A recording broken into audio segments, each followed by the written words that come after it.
The morning my brother was arrested, the sun shone with a cruel brightness. Marcus had always been the golden boy, charismatic, intelligent, and driven. He was on the cusp of a promotion within the city's Department of Public Works, a position that would have allowed him to implement the reforms he so passionately advocated for. But that morning, everything changed. I was at my desk when I received the call. A colleague, voice trembling, informed me that Marcus had been taken into custody on charges of embezzlement and bribery. The news hit me like a freight train. I rushed to the police station, hoping to find some mistake, some misunderstanding. But the evidence against him was overwhelming. Bank statements showing large, unexplained deposits, emails discussing illicit deals, testimonies from supposed witnesses. It was a meticulously constructed case. Marcus sat in the interrogation room, his face a mask of disbelief and despair. "I didn't do this, Lena," he whispered. "I swear to you." I believed him. I knew my brother. He was many things, but he was not a criminal. As I delved deeper into the case, inconsistencies began to emerge. The emails lacked his usual writing style. The bank deposits were made from locations he had never visited. The witnesses had ties to higher-ups in the department. It became clear. Marcus had been framed. Reddit Business Insider. The realization ignited a fire within me.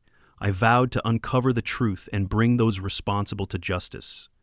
But I knew I couldn't do it through conventional means. The system was rigged, the players powerful and protected. To fight them, I would need to become something else entirely. I began by identifying the key figures who had orchestrated Marcus's downfall.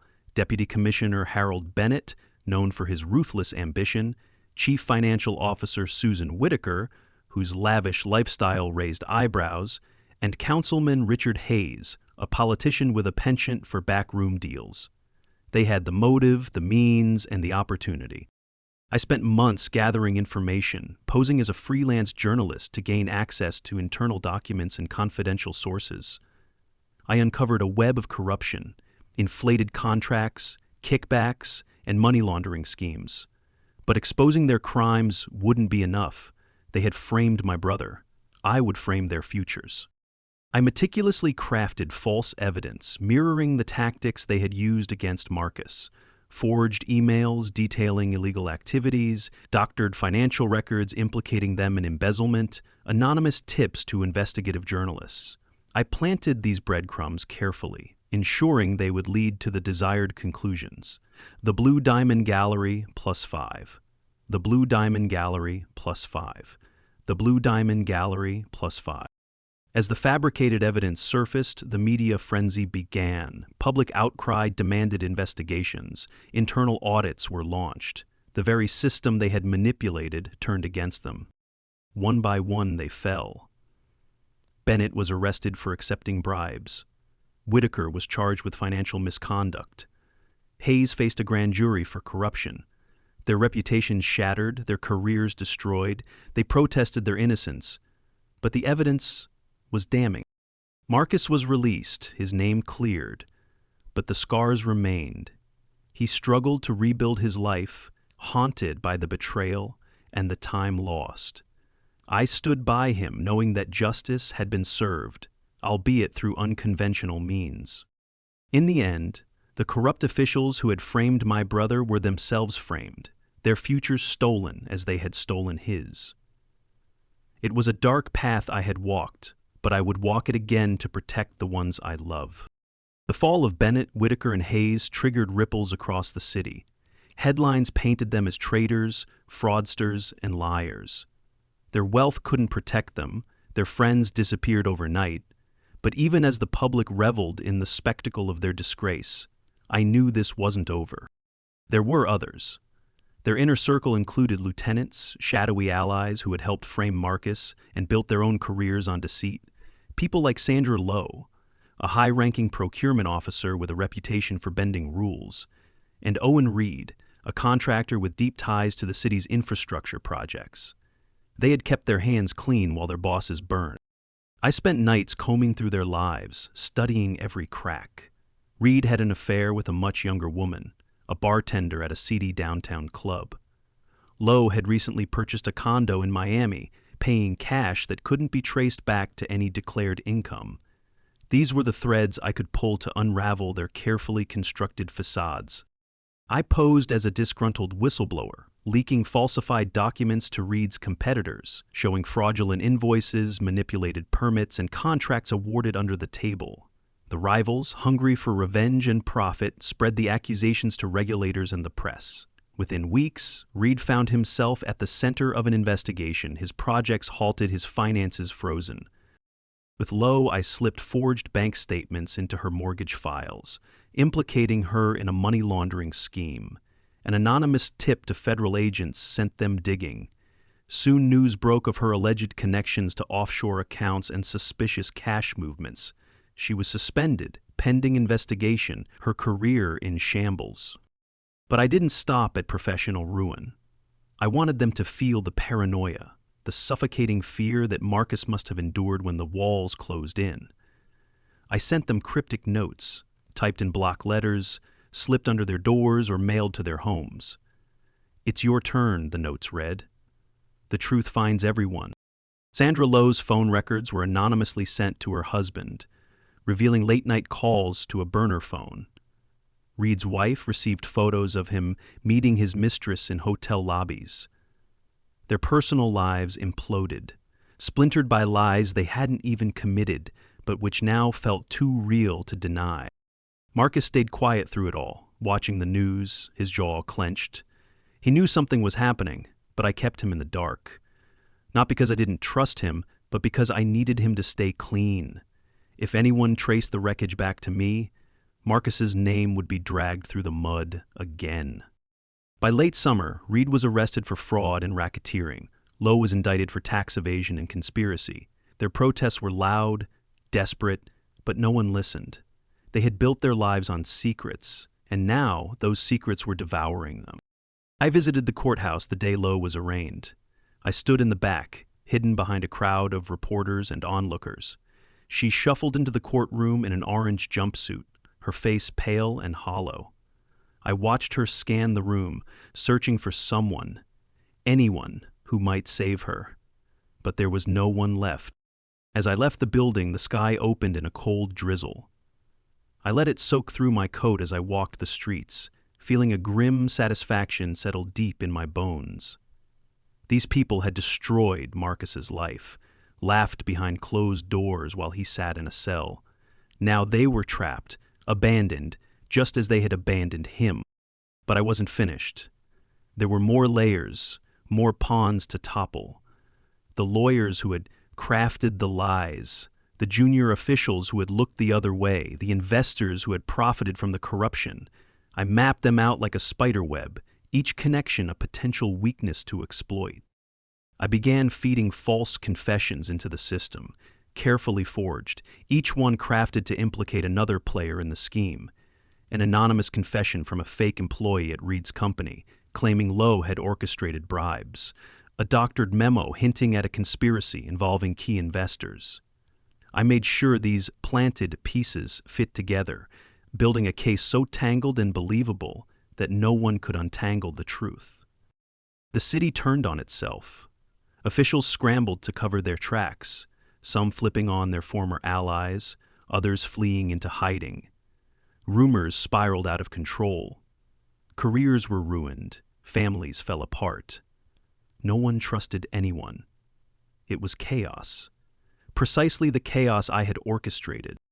Marcus watched from the sidelines, still piecing his life back together. I saw the questions in his eyes when we spoke, the unspoken suspicion that maybe, just maybe, I was behind the unraveling, but he never voiced them. He knew me too well. I visited him one evening as autumn settled in, bringing sharp winds and falling leaves. We sat in his apartment, sipping cheap wine as the news played in the background. Another arrest, another scandal. "Do you ever wonder," he said quietly, "if it's worth it? Destroying them like this?" I looked at him, my face calm, my voice steady. "They framed you, Marcus. They left you to rot while they got rich. They deserve everything that's coming to them." He nodded, staring into his glass. "I just hope it's enough." I smiled faintly. "It will be, I promise." Outside, the city's lights flickered in the encroaching darkness. The storm I had unleashed was only just beginning to peak. By the start of winter, the city's skyline seemed darker, its glow dulled by scandals and betrayals. News anchors spoke in hushed tones about the epidemic of corruption tearing through the administration. The mayor had called for sweeping reforms. Task forces were deployed, but they were chasing shadows. I kept my movements subtle, careful. I knew I was playing a dangerous game, planting forged evidence, twisting facts into convincing lies, making them turn on one another. But it wasn't recklessness. It was control. Every move was deliberate, each deception placed like a stone in a collapsing wall. The next piece fell when I planted an encrypted flash drive, disguised as a lost item, in a council aide's office. The file suggested that the aide had been secretly diverting public funds into shell companies, with digital trails pointing back to his superiors. The aide panicked, his paranoia driving him to contact internal investigators. Within a week, an internal audit was underway, and another official was implicated, Deputy Mayor Calvin Brooks. Brooks was untouchable, or so everyone thought. He had a spotless record, polished speeches, and deep connections. But when the investigation intensified, the false confessions I had orchestrated, one from an anonymous contractor and another from a whistleblower who didn't exist, surfaced. They detailed how Brooks had approved inflated budgets, skimmed off the excess, and laundered the money through nonprofits. The accusations spread like wildfire. Protesters gathered outside City Hall, waving signs demanding justice. Brooks's staff resigned en masse. I watched from across the street, concealed under a dark coat and hat, as he left his office in handcuffs, his face pale with shock. Meanwhile, Marcus watched the chaos unfold with a mixture of disbelief and unease. He tried to move on, applying for jobs, reconnecting with old friends, but his name was still a shadow over his prospects. Companies hesitated, people whispered. Even as the truth of his innocence became public, the stain of scandal lingered. One night, Marcus confronted me. He came to my apartment, his eyes hard, his voice quiet. "Tell me, Lena," he said, standing in the doorway. "Did you do this? Did you bring them down?" I met his gaze without flinching. They deserved it. His jaw tightened. "That's not an answer. It's the only answer you'll get." He hesitated, torn between gratitude and horror. Then he turned and left, the door closing behind him with a soft click. I didn't blame him. Marcus was a good man. He wanted justice, but not at this price. Not with this much blood on my hands. But I had gone too far to turn back. I shifted focus to the last few names on my list, figures who had stayed quiet while the others fell, hoping to ride out the storm. One was a district attorney named Walter Klein, who had refused to investigate the original case against Marcus despite evidence of corruption. The other was a wealthy donor, Leonard Crane, who had funneled money into the campaigns of nearly every disgraced official. I forged confidential memos and financial ledgers implicating Klein in a plea deal scandal.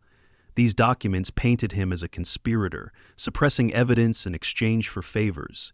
Meanwhile, I used a stolen ID to hack into Crane's private accounts, crafting transactions that connected him to the embezzlement ring. The fallout was immediate. News outlets reported that Klein was under federal investigation. Crane's properties were raided, his assets frozen. Panic rippled through the city's elite. Suddenly, former allies were leaking information, trying to save themselves. I didn't even need to forge the last few confessions. They wrote them for me in desperate attempts to reduce their sentences. The city descended into chaos. Public trust evaporated. Every level of government was under scrutiny. I watched it all unfold from the sidelines, a phantom pulling strings no one could see. And then, finally, I turned to Marcus. He had grown distant, weary of the weight of the scandals shadowing his name. But I wasn't finished. I met him at a quiet cafe, slid a folder across the table. Inside were papers exonerating him completely, fabricated by me, but crafted so perfectly that no one could dispute them. I had left nothing to chance. "You're free," I said softly. "Your name is clean now." Marcus looked at the folder, then at me. There was a long silence. "I don't know if I can live with what's been done," he said quietly. "Even if it wasn't me, it was you. And I can't unsee that." I nodded, understanding, but unrepentant. "They destroyed your life. I destroyed theirs. Now you have a chance to rebuild." He left without another word, leaving the folder behind. I took it with me. That night, I stood on the balcony of my apartment, staring down at the glittering city below. The skyline was fractured, the towers casting long, broken shadows across the streets.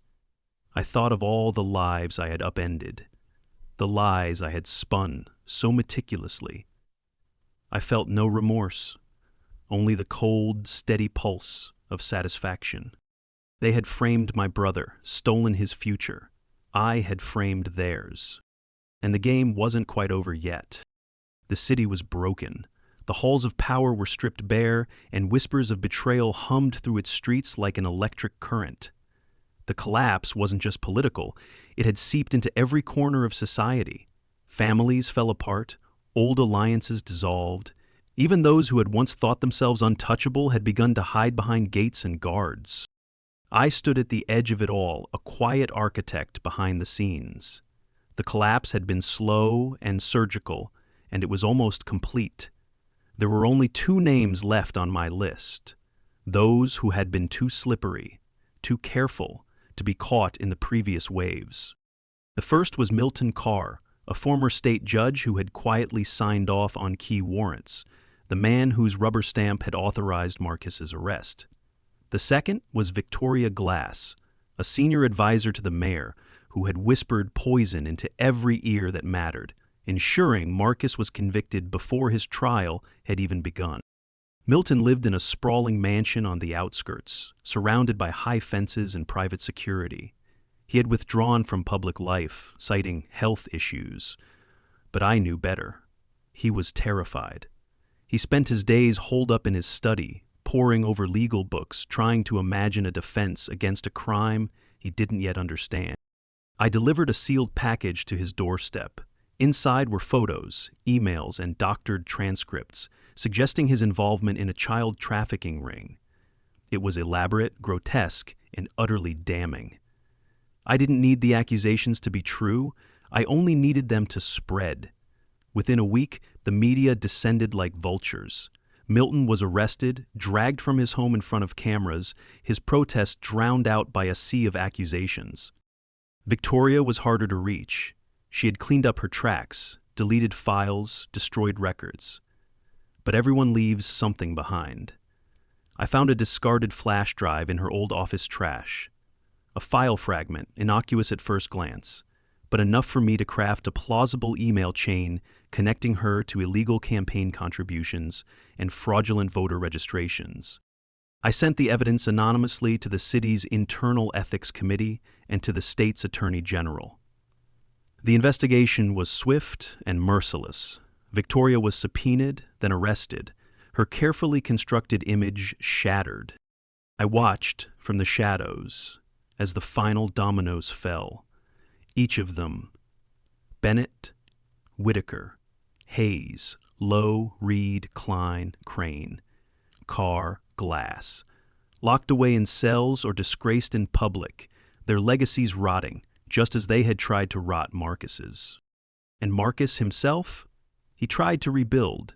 He found a modest job at a nonprofit, something quiet, away from the storm. He rarely spoke of the past, though his eyes sometimes darkened with unspoken thoughts. We met occasionally, our conversations stilted but polite. He never asked me for details, never acknowledged the storm I had conjured to free him. I think he was afraid of what he would hear. One evening, months after Victoria's arrest, he invited me to dinner. The restaurant was small, dimly lit. He looked older, thinner, but calmer somehow. "I just wanted to say thank you," he said softly. "I know you did things I wouldn't agree with, but you gave me back my life." I nodded, saying nothing. There were no apologies, no explanations that could bridge the gulf between us. As we ate, he hesitated, then asked, "And now? What happens next?" I set down my fork, my voice low and steady. "It's over. They're gone. Their futures are sealed. There's no one left to chase." He studied me, searching for a hint of remorse, of satisfaction. Finding neither, he leaned back in his chair, a tired smile ghosting his lips. "Good," he said. "I hope you can live with it." I didn't respond. There was nothing to say. After dinner, we parted ways, and I walked alone through the quiet streets. The air was sharp, the city's lights dimmed by the weight of its own corruption. I passed shuttered offices, empty cafes, and the husks of once powerful institutions. The silence was profound. I returned to my apartment, to the files and photos scattered across my table, the evidence I had forged, the notes I had left behind. I burned them all, reducing them to ash in the sink. There was no point in keeping souvenirs. By spring, the headlines had faded. New scandals filled the void, but none with the same bite. The city limped forward, a shadow of its former self. I left shortly after, moving to a quiet coastal town where no one knew my name. I found work in a small bookstore, shelving novels and serving coffee. No one asked about my past. No one knew the storm I had conjured, the lives I had destroyed to balance a single injustice. Sometimes I dreamed of Marcus, of the boy he had been before the city crushed him, before I had taught myself to fight fire with fire, and sometimes I woke with the taste of ash in my mouth, remembering every lie, every forged signature, every innocent glance I had twisted into guilt. But mostly, I felt nothing, just the steady silence of a life rebuilt on the ruins of others. They had framed my brother, stolen his future, so I framed theirs.